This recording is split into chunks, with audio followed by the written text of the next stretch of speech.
Donc le feutre, pas l'alcool toujours parce que l'alcool ça bave. Vous prenez votre feutre et sur toutes les tranches, sur toutes les tranches de vos bandes, vous vous colorisez la tranche en mousse là.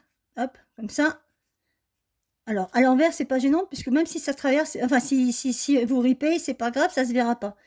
Donc, vous faites vos trois, enfin, vous faites toutes vos bandes, tout ce que vous avez comme bande. Ok, hop.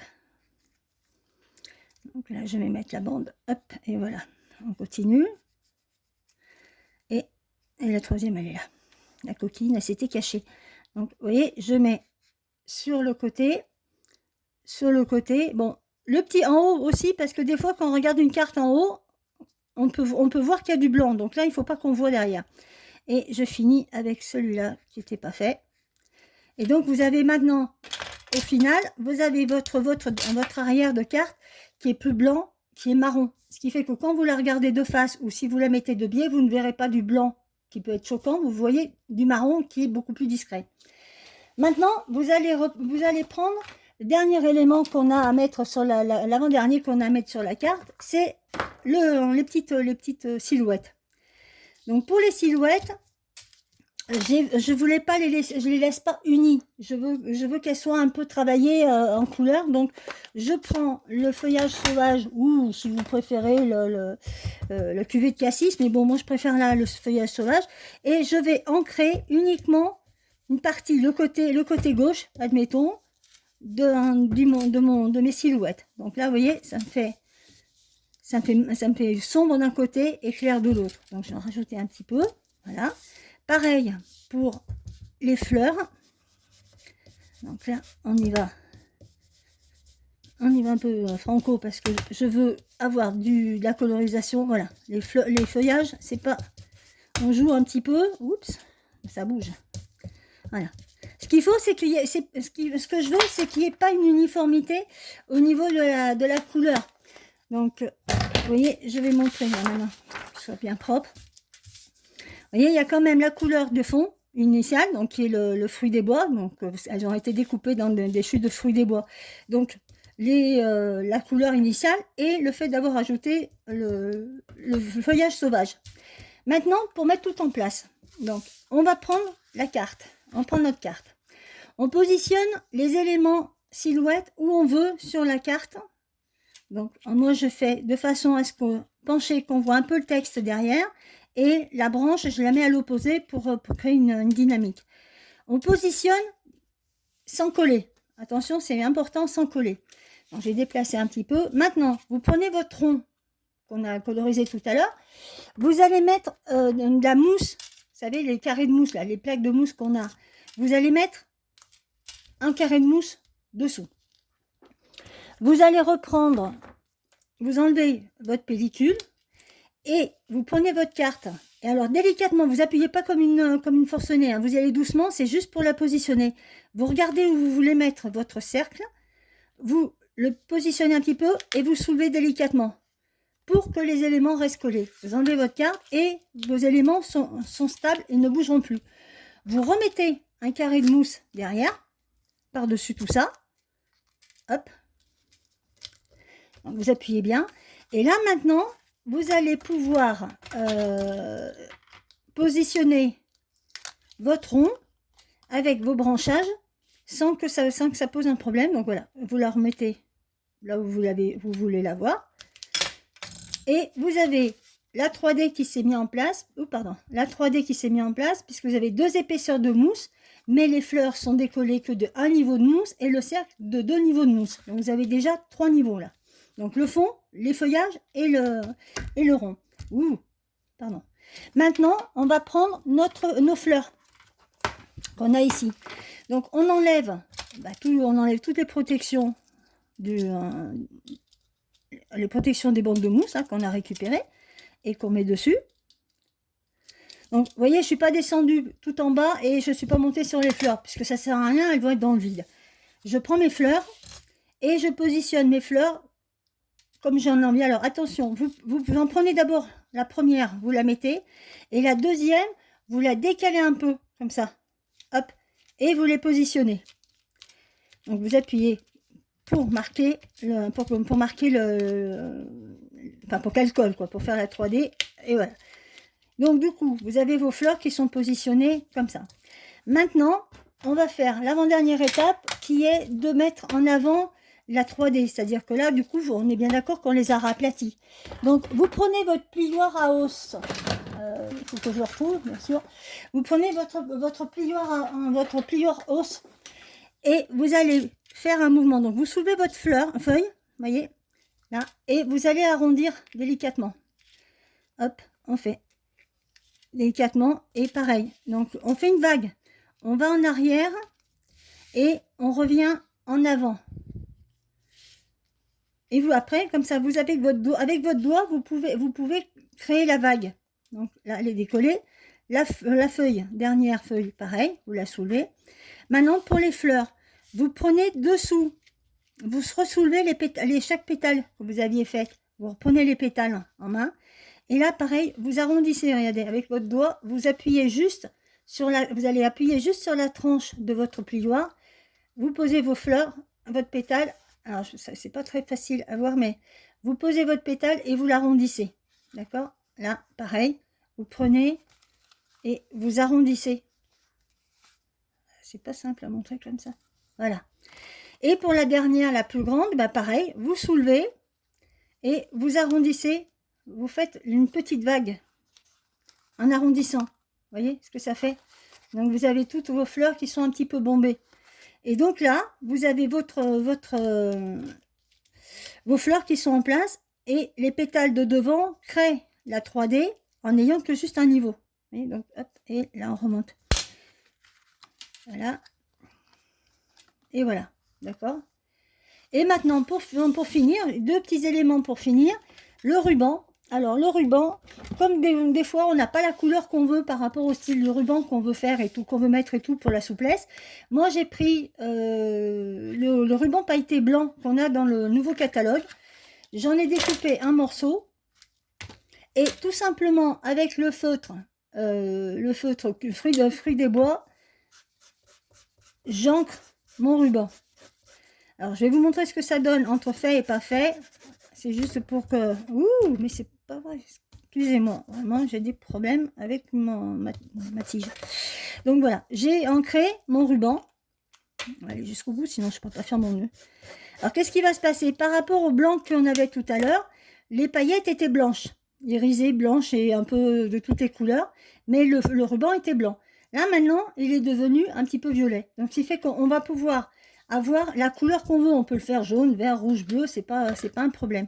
Après, pour faire le nœud, vous prenez, avec vos doigts, j'ai les doigts tout sales, vous faites deux boucles, comme ça. Alors, attendez, il faut que vous preniez votre ruban, au milieu, vous faites une boucle et une autre boucle, pas pincée, vous voyez, juste posée. Et vous allez passer la première boucle sur la deuxième et donc elle est passée dessus et vous allez la passer au milieu du trou. Comme ça, vous allez faire un nœud sans épaisseur. Donc là, vous avez votre nœud. Donc il vous reste à tirer votre nœud maximum.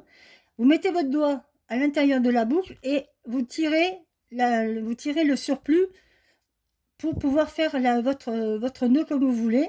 Pareil pour l'autre côté. Hop, on enlève. Et ce qui fait que vous vous retrouvez, vous avez votre petit nœud qui est fait. Voilà. Et si vous regardez bien, il n'y a pas d'épaisseur. Donc, hop. Là, on le prend. Alors, moi, je vais rétrécir un petit peu le nœud parce que sinon, je le trouve un peu trop gros. Alors, je rétrécis un petit peu. Voilà. Maintenant, je vais prendre une petite glue dots que je vais coller sur la base de ma carte. Donc, je vais la positionner ici. Je pose mon petit nœud dessus. Après, avec mes ciseaux, je recoupe en pointe, vous savez, en double pointe. Donc, je plie en deux, je coupe en double pointe. Je coupe les queues du nœud. Donc, voilà. Comme ça, vous avez votre petit nœud. Et votre carte est quasiment finie. Maintenant, reste à mettre le texte. Moi, que j'ai mis là, par exemple, sur la carte. j'ai mis merci. Et pour avoir l'effet plaque de métal or, je prends mon mot. Donc je l'ai découpé avec les découpes qui sont justement dans le set, avec le set de tampons en complément de Nature Généreuse. Vous avez la fameuse donc découpe des fleurs, l'étiquette, le feuillage et la branche. Vous avez tout dans le même lot de poinçons. Et le mot merci, il est dans le set de tampons aussi. Donc je prends mes brosses à estompe et je mets du carré moulu. Je continue avec mon cidre à la cannelle. On continue un petit peu. Et je vais rajouter un petit peu de vert feuillage sauvage. Là, il manque d'encre. Il faut que je rajoute un peu d'encre. Voilà. Hop, je continue. Et je vais finir avec un petit peu de fruits des bois. Voilà. Après, deux options pour vous, si vous voulez, pour finir. Soit vous la laissez comme ça, donc vous mettez un petit peu d'une petite bande de mousse 3D derrière. Donc vous prenez de la mousse, vous la positionnez donc au dos. Bon, voilà, je vais faire comme ça justement. Donc donc vous avez votre petite étiquette et vous allez la coller à sa place. Soit avant de mettre la bande de mousse derrière, vous tamponnez un petit peu les petites taches. Pour refaire le même esprit en haut. Enfin, attention, par contre, vous voyez, par rapport à l'écriture, plus le mot est écrit fin, plus, si vous mettez des taches, ça peut cacher le mot. Donc, c'est peut-être plus joli et plus lisible, surtout, de ne rien mettre sur la petite étiquette pour laisser le mot qu'on lise bien merci. Parce que, regardez, entre les deux, on lit plus le merci ici que le merci d'ici. D'accord ? Maintenant, votre carte, on va dire qu'elle est quasiment finie. La seule chose, pour faire un peu de lumière sur l'ensemble, ce que je fais, c'est que je prends l'encre Craft au murmure blanc. L'encre Craft au murmure blanc. Et avec les petites taches, j'ai perdu mon tampon. Ouh, j'en ai partout. Alors, coucou. Je suis désolée, j'ai perdu mon tampon. C'est parti. Ah ben voilà. Bon, je vais pas pouvoir le faire. Ah si, le voilà. Donc, je reprends mes tâches. Je vais ancrer en blanc, en murmure blanc. D'accord. Sauf que, pour pas en avoir trop, que ce soit trop blanc, je vais estomper une fois et tamponner après. Vous voyez? Hop, j'enlève et je positionne. Hop, je fais un petit peu. J'en mets, mais pas de partout. C'est juste pour histoire de... Ah, bah voilà. Bah là, du coup, je vais en mettre là-dessus. Hop. Alors, volontairement, je l'ai fait en dernier pour que ça reste dans... que ça reste caché, enfin, atténué par rapport au reste. Quand vous avez une forme en volume comme ça, ici, et si vous ne voulez pas que votre tampon vous gêne, ce que vous faites, c'est que vous le prenez, vous le décalez au maximum du bord, vous ancrez, vous positionnez, vous enlevez le surplus et regardez, si vous tamponnez, vous n'allez pas être gêné par l'appareil, par le rond pour mettre de l'encre. D'accord? Et après, je prends mon doigt mousse blanc, donc le doigt mousse que j'ai en blanc. En blanc, donc voilà, pareil, que je prends sur murmure blanc. Et là, je vais prendre mes silhouettes et je vais doucement, en mettant donc carrément une feuille dessous. Donc vous voyez, ça fait très... Hop.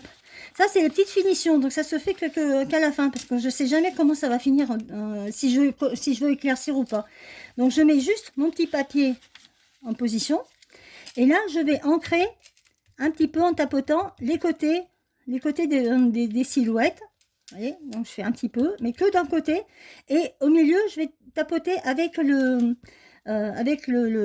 doigt éponge, ça va créer des petits points. Pareil pour là. Et voilà. Ce qui fait que maintenant, donc le blanc, on est bien d'accord que le blanc qui est ici, en fait, quand il va être en contact avec les encres de dessous, va changer de couleur, surtout sur des couleurs sombres. Donc là, maintenant, vous voyez, vous n'avez plus de blanc. Je vais vous montrer. C'est plus blanc, ça ressort vert. la dernière couleur qu'on a mis. Mais c'est ce que ça donne, c'est ce qui est bien parce que ça donne des couleurs, des reflets, comme dans la nature en fait. Quand vous vous promenez dans la nature, vous n'avez jamais du rouge, du bleu, du vert, c'est toujours mélangé. Donc voilà, et là maintenant, on peut dire que votre carte, elle est finie. Donc on relève les petites feuilles et voilà. Et votre carte est finie. Donc vous voyez, ça c'est le modèle que je viens de faire maintenant avec vous, enfin devant vous. Ça c'est celle que j'avais fait moi. Donc on peut dire que c'est un peu quasiment les sœurs jumelles, hein, de toute façon. Donc voilà. Mais je vais vous montrer maintenant une carte que j'ai faite en 3D, mais alors vraiment 3D comme je fais souvent, enfin comme je fais tout le temps. Donc ma 3D spéciale Silou, comme je dirais, où tous mes éléments sont en 3D. C'est-à-dire que voilà la carte. Donc là j'ai utilisé, pas un papier design, mais j'ai utilisé le plioir mot usé. J'ai les étiquettes qui sont dans les nouvelles petites boîtes Polochon. Et regardez ma fleur. Je n'ai pas utilisé le fond tamponné. Je l'ai tout détouré. Mais tout détouré. Et les fleurs sont montées sur 1, 2, 3 niveaux. Voilà. Ce qui fait que ça fait encore plus réaliste. Comme réalisation, les fleurs font plus vrai. Et j'ai utilisé les cercles qu'il y avait. Donc voilà les deux versions d'utilisation du set de tampons. Et j'espère que vous pourrez vous éclater, que ça va vous servir et que vous aurez matière à faire et à avoir envie de travailler avec. Voilà, c'est fini, j'arrête pour aujourd'hui.